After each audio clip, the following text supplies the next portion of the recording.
Nowadays, if you want to see a movie that shows the biggest scope, you can go to an IMAX screen or its sister Omnimax. However, if there's a film technology that can be considered the grandfather of the premium large format screens we have today, it's Cinerama. While there have been some films shot in a widescreen aspect ratio during the silent and early sound era, the standard screen size would remain a square format. However, with television taking attention away from big screen movies, studios were looking for something to entice viewers back to theaters. Inventor Fred Waller had the idea of creating a curved screen that would truly immerse the audience. This idea involved running 3 projectors at the screen, with the film reels then connecting to create a wider image. Journalist and newscaster Lowell Thomas, famed producer Mike Todd, and King Kong director Marion C. Cooper then heard about this concept and decided it was a worthy idea to bring to the masses. The first film released in Cinerama was appropriately titled This is Cinerama, and was meant to showcase what this technology was capable of. This included a sequence that made the audience feel like they were riding on a roller coaster.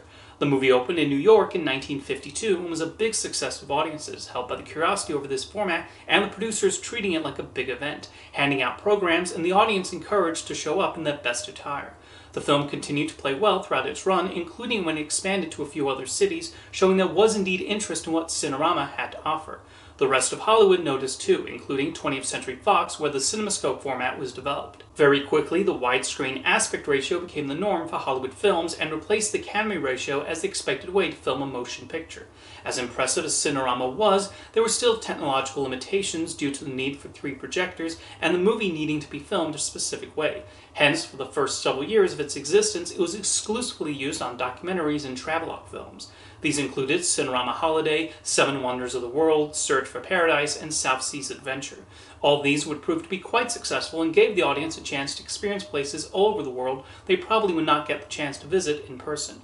Eventually, it was decided that it was time to produce a narrative film using Cinerama, and a deal was signed with MGM to produce 4 of them.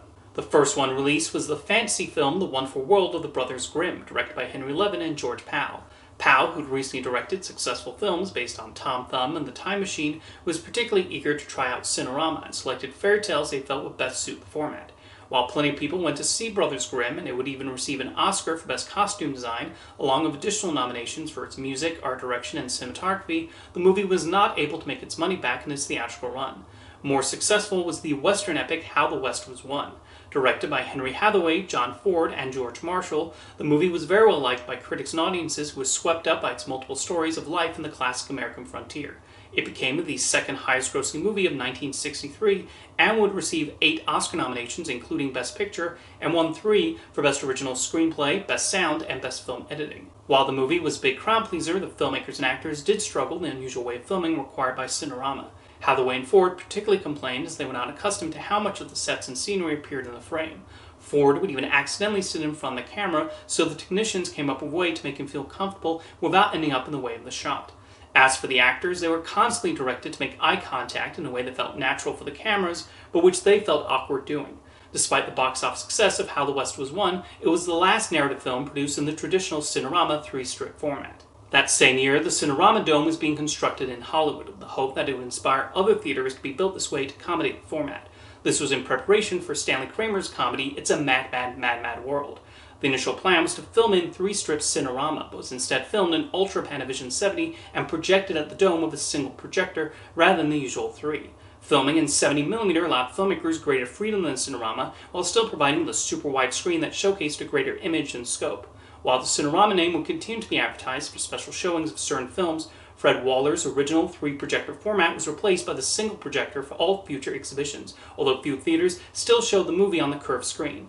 Because it was less expensive for theaters to install 70mm projectors than having 3 projectors running at once, that allowed for greater access to the films the way the filmmakers wanted them to be seen. A number of notable films used the Ultra or Super Panavision 70 format and presented in Cinerama in the few theaters equipped to show them that way. George Stevens' biblical epic The Greatest Story Ever Told, which chronicled the life of Jesus, was one such film. It was actually one of the most expensive movies ever made at the time of its release, with Stevens reportedly filming over 6 million feet that was eventually edited into 4 hours, which was then cut down further for the general release. However, the movie was not well received and did not make its money back. More successful was the racing movie Grand Prix, with the camera going up close in the Formula One races and giving the audience the sensation of being right there with the drivers as the cars speed through the tracks.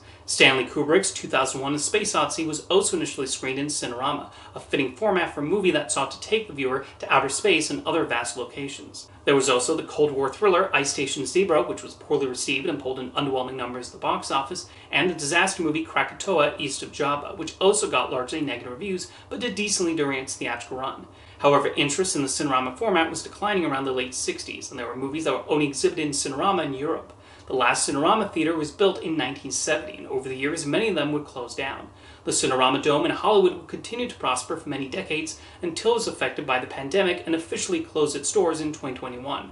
Shortly afterwards, it was announced the Dome would be reopening, but those plans have seen frequent delays, with the last update as I'm recording this in November 2023, when it was poorly set for some time this year. Even though Cinerama died down, it has managed to retain plenty of fans. One of them is Quentin Tarantino, who chose to film his western The Hateful Eight in Ultra Panavision 70. The movie even begins with a Cinerama logo, and it was originally released in a roadshow engagement like a lot of the classic films that used the format. He was also eager to show it at the Dome, but Disney decided to strong-arm the theater into showing Star Wars The Force Awakens on that bigger screen, much to Tarantino's annoyance and anger.